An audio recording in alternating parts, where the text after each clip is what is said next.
Now, the Centers for Disease Control and Prevention has cancelled $11.4 billion in funds allocated in response to COVID. So the health department says that the COVID-19 pandemic is over. Yes, it is. And the HHS will no longer be wasting billions of taxpayer dollars responding to a non-existent pandemic that Americans moved on from years ago. The HHS is prioritising funding projects that will deliver on President Trump's mandate to address our chronic disease epidemic and make America healthy again. I think it makes a lot of sense that $11.4 billion in taxpayer money was finally cancelled. What more can you tell us? I think the time is up, right? This is an administration that is talking about bringing up the receipts, right? I don't know why Doge wasn't all over this already, but billions of dollars handed to bloated health departments, big pharma, while Americans have been moved on and struggling. Not only have they moved on for this pandemic, but they've been struggling for years. So this was a total scam from day one. And like I said, I think time is up now, and this administration has already delivered on their promises to show us how bloated and disruptive and corrupted our government agencies are. The mass poisoning of our children is about to be exposed, Gab, and I think that's what the American people are looking forward to. The truth of our skyrocketing rates of chronic disease are about to be exposed, and the truth about where our government has been spending all of our taxpayer dollars is about to be revealed. And this administration, like I said, has the receipts, and they're not afraid. Caitlin, I want to talk to you about fluoride. Dr. Anastasia Whitman has been on the Andrew Huberman podcast explaining where the fluoride that goes in the water in America, where it's actually coming from. Take a listen. Where are they getting the fluoride? The fluoride that they get is a byproduct of the phosphate fertilizer industry, and it's called hydrofluorosilicic acid. So as a byproduct of the phosphate fertilizer industry, it's considered a hazardous waste, and it's very expensive to dispose of. But they have found that if diluted, in theory, and it's an acid, first of all. So if it's put into our water system, it is so diluted that it becomes safe. But I will say, everyone can go research this and look at themselves, but it does come in like cement bags with skull and crossbones on the front, and they do have to wear hazmat suits to put it into our water. We know that RFK Jr. has vowed to remove fluoride from drinking water. How is he going to be able to actually achieve this? I think he'll be able to achieve it because this was a mandate from the American people on November 5th. I think we're at a tipping point in this country right now where the power, Gab, is finally shifting back to the people. And the Maha promise is very clear. We are here to end the mass poisoning of our children, to eliminate harmful additives from our food and from our water supply.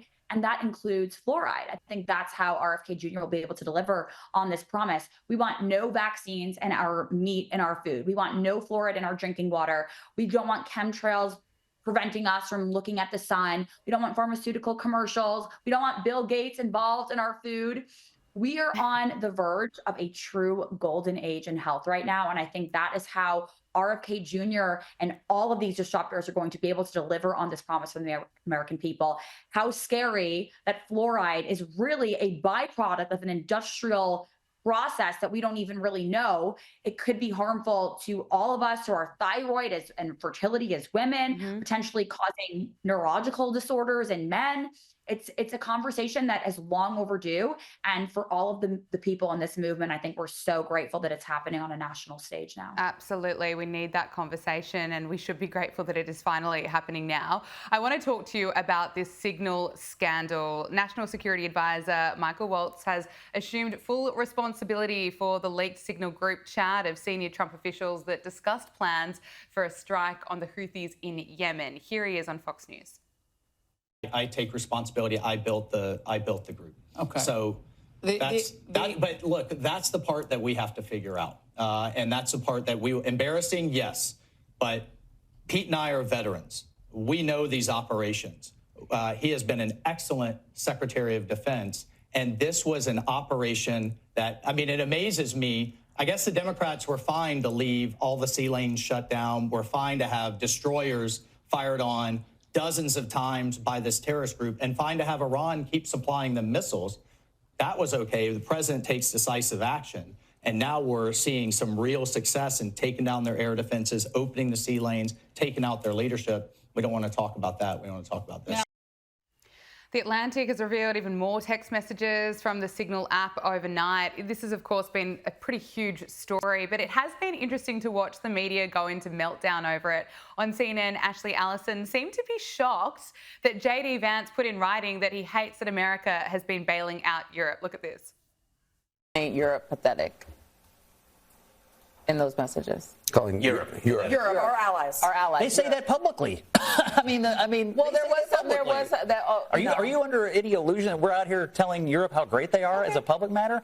There is a standoff going on right now between the president and the vice president and the leaders of Europe about what they need to be doing to secure their own countries. And by the way, they're right. They do need to step up. Look, it's been really interesting to watch everyone react to this. I find it fascinating that what these messages show, it shows the world and people in America exactly what US leaders are like. What do you make of it all? I think there's a few factors to this story. And of course, the mainstream media, they have been having a field day with this story. I think it would be easier, and I think the right thing to do for the Conservative Party is to come out and say, I messed up. Adding a loser journalist to a group chat where you're discussing matters of the sorts of our country and intelligence information was shared, or whether or not it was, accidentally adding a reporter to a group chat is regrettable. Absolutely. And the better message out there for the American people to hear is we messed up. Instead of saying today we are launching a full investigation into how this could have happened, you added the wrong dude to a group chat. Unless there's something nefarious here that we don't know yet, I think it would be easier on the American people as far as a trust factor to just come out and admit that you did something wrong.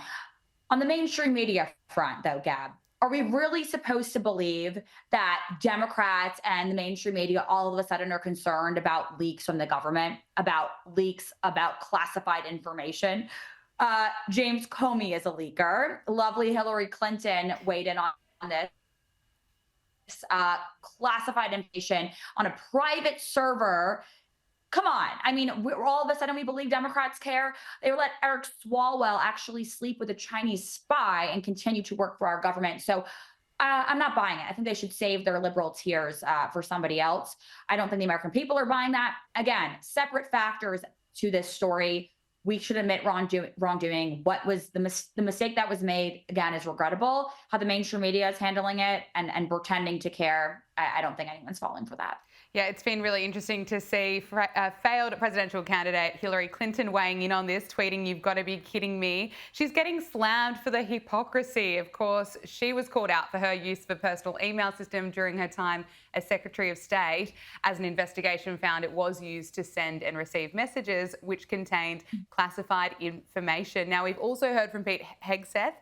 He posted online, so let me get this straight. The Atlantic released the so-called war plans, and those plans include no names, no targets, no locations, no units, no routes, no sources, no methods, and no classified information.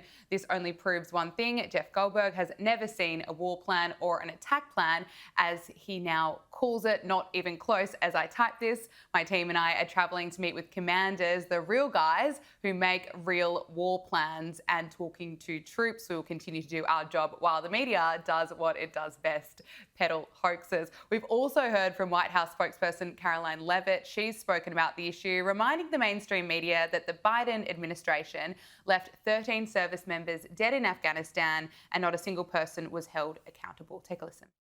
We are not going to be lectured about national security and American troops by Democrats and the mainstream media who turned the other cheek when the Biden administration, because of their incompetence, left 13 service members dead in Afghanistan, and not a single person in the previous administration was held accountable for that botched withdrawal. Joe Biden said, in fact, it was a great operation. That is despicable. It's unacceptable to this president and this Secretary of Defense. The National Security Advisor has taken responsibility for this inadvertent number being added to the messaging thread.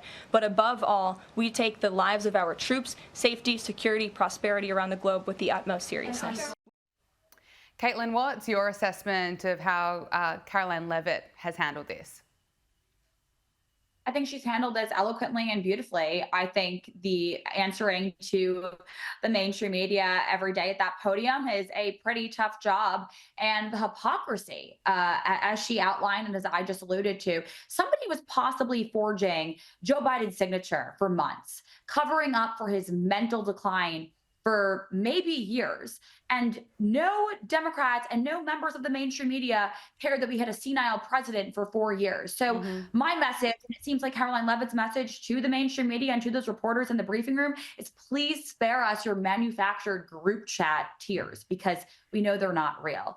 Now, I think we have to see what this investigation yields. Again, if there's anything nefarious going on, and we don't know those details yet. The American people deserve to hear those, to get those answers. So we have to see. Absolutely. Spokeswoman at American Values PAC, Caitlin Sinclair, thank you so much for joining us on Power Hour. Great to talk to you. God bless.